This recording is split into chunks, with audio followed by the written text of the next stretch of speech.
Hello my dear friends and welcome back to another Bad Batch video. Just a quick heads up guys, there are major spoilers for the Bad Batch episode 8, so if you've not yet seen it I would advise that you turn away now. But with all of that out of the way, let's get straight into it. Episode 8 Reunion was absolutely epic and probably the most intense episode of the series so far. There was so much to talk about and I covered most things in my full episode breakdown yesterday. We had the unexpected yet incredible return of Cad Bane, which signals the potential return of Boba Fett. And of course Crosshair is now injured, which may have some massive implications as to his fate. Is he going to be considered useless by the Empire, or has his chip been damaged by being blown backwards by the ion engine on Bracca? Either way, I can see a big redemption arc coming up for him. Importantly though, Clone Force 99 have a new enemy, Cad Bane, who has kidnapped Omega and presumably is taking her straight to Kamino. But this video isn't about any of that, but rather the more significant subplot that is really taking shape following yesterday's episode. I'm talking about the Kaminoans and a dark twist of fate coming, which involves a clone rebellion and the termination of the Kaminoan species as we know them. I believe that the Empire not only wants to replace all of the clones with recruits,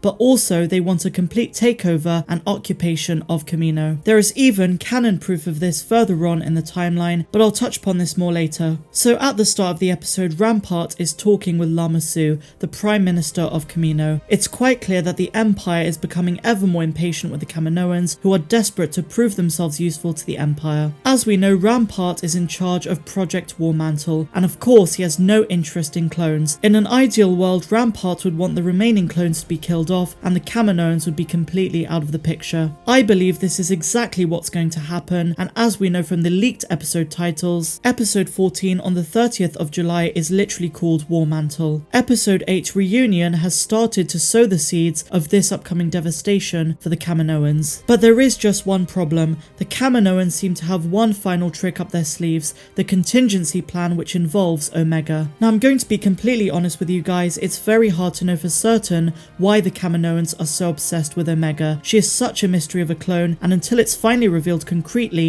we can only speculate. I've stated in the past that she has something desirable that makes the Kaminoans want to create an entire third phase of clones based on her as the template. I think our best bet is that she is a Force sensitive. But by the sounds of this contingency plan, the Kaminoans are going to use Omega to cook up something really huge that's finally going to turn the tides. To be honest though, I don't think they're going to be successful, and I see a dark twist of fate for the Kaminoans and their facility coming really soon. Now as I said, there is canon proof that they were wiped out and replaced by human scientists. There's also tons of legends proof, but let's stick to canon. In The Mandalorian, Dr. Pershing is a human scientist who wears the Kaminoan emblem on his arm, and he is loyal to the Imperial Remnant. This suggests that at some point the Empire occupied Kamino and replaced the Master Cloners with humans. After the fall of the Empire during the Mandalorian timeline, the remaining Imperials commissioned the scientists to carry on their projects, which ultimately would bring back Palpatine. But going back to the Bad Batch, I think the Kaminoans are going to have to face their demise during this series,